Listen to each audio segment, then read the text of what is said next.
Welcome to the Happiness 1111 channel, where we are committed to happiness, connectedness, and being you authentically and unapologetically. I want to shout out, and I pray I say this right, I'm pretty sure it's what it's called, YLC Productions. It's a channel of a gentleman. I've only watched a couple of videos, so forgive me if I don't get this right. But it's a channel of a guy on his weight loss journey. So he's lost, I think he put 60, but now he's at the maintenance level. I believe he does MMA fighting or some type of combat fighting for his exercise. And he vlogs all of his meals and his day. And he does like a vlog every day, so that's awesome. So shouts to him.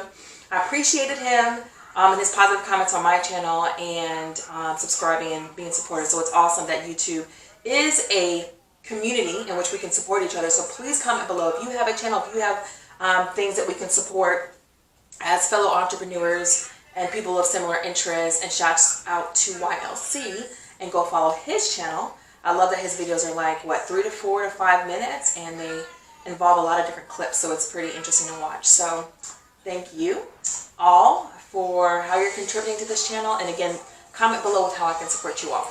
So I'm going to do a quick video actually myself. Most of my videos I try to shoot for 7 to 15 minutes. Today I'm going to try to make this one a few minutes. I'm going to talk about low carb in general and keto.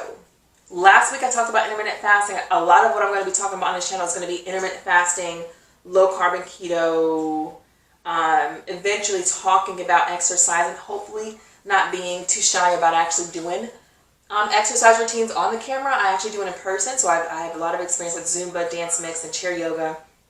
Excuse me, but I've been so shy with doing it in front of the camera. But maybe once I reach my ideal weight, I'll feel more comfortable. Who knows?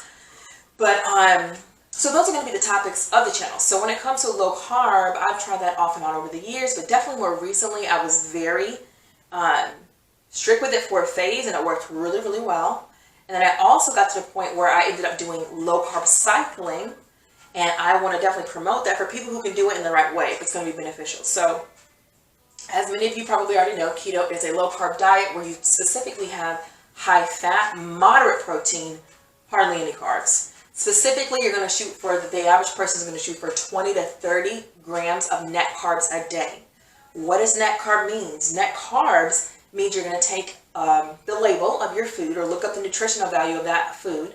You look at the total amount of carbs, and then you subtract the grams of fiber from the total, and that gives you your net carbs that you have to count to get up to 20 or 30. So that's if you're going to be very strict with the keto, you're going to be within 20 to 30, or maybe for some people, again, it might be 40 or 50, but for most people, it's around 30.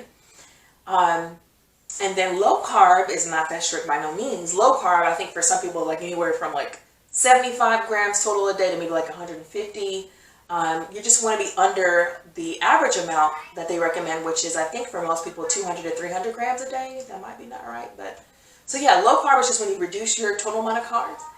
And keto is a more extreme version of that I actually think is very beneficial, although maybe not for everyone. So I always like to put my disclaimers. Please talk to your healthcare professionals and know what you're getting into before you sign up. I'm someone who was very successful with keto and intermittent fasting, and it worked so well that I lost weight a little bit too fast.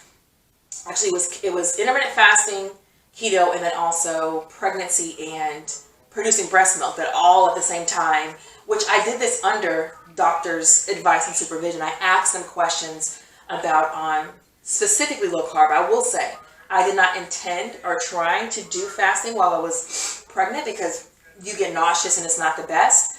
But I had already had a lifestyle of only eating within a certain window, so it naturally happened to be that I still had some form of fasting window while I was pregnant, just not as dramatic or not as long, because I definitely wanted the baby to grow, and baby is healthy.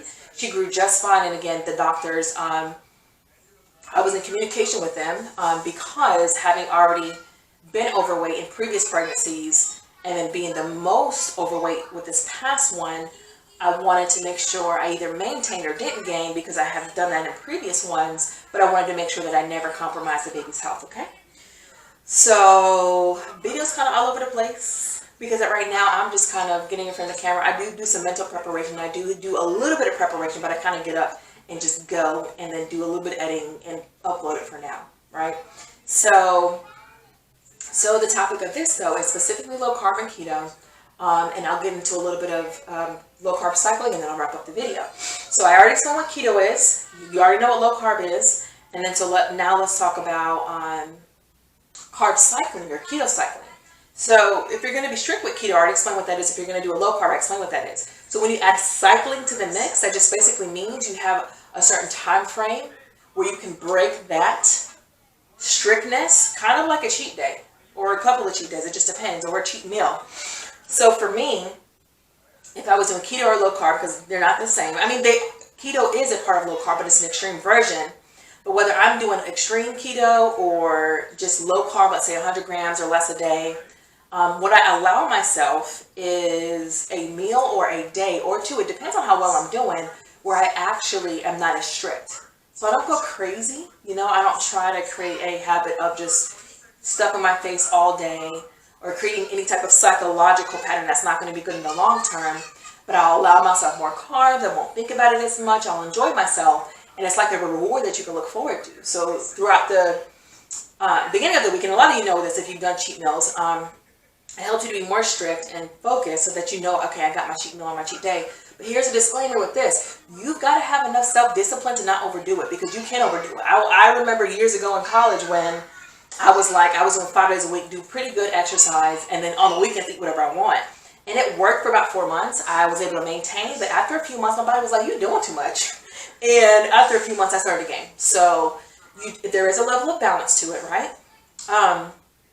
But one thing that I try not to sacrifice when I'm not pregnant is the intermittent fasting. So although I do the cycling, which is, the meal, the hours, or the day or the 2 days where I allow myself more flexibility, what I don't compromise is my 8-hour fasting window, because that is how I'm able to maintain my high metabolism and also maintain a lot of other benefits that are lifetime and long-term, such as regulating your insulin levels. And when you regulate, your insulin levels, you're going to have so much lower risk of disease, and a lot more likelihood of lifetime, long-term health, right? So yeah, I'm going to stop it there. That's what cycling is. I would love for you all to comment below if you've tried any of the above, or comment below with your thoughts about anything health related. Just because I talk about intermittent fasting and low carb or keto or something or Zumba doesn't mean you can't comment below with other things that are on your mind that are health related. And let me know about, again, your YouTube channel, your businesses, different things that we can support. Comment below so that when people are passing by and they're commenting or reading these comments, that we can, support each other in this way, okay? So thank you for supporting this channel. And I talk about a lot of different things, but we talk about happiness, connectedness, and being you. And that's what really matters to me. I want to encourage all of you all to be yourself. Live the life that is true to you, because that's going to lead to happiness and health. And again, thank you. Like, subscribe, comment below. See you next time. Bye.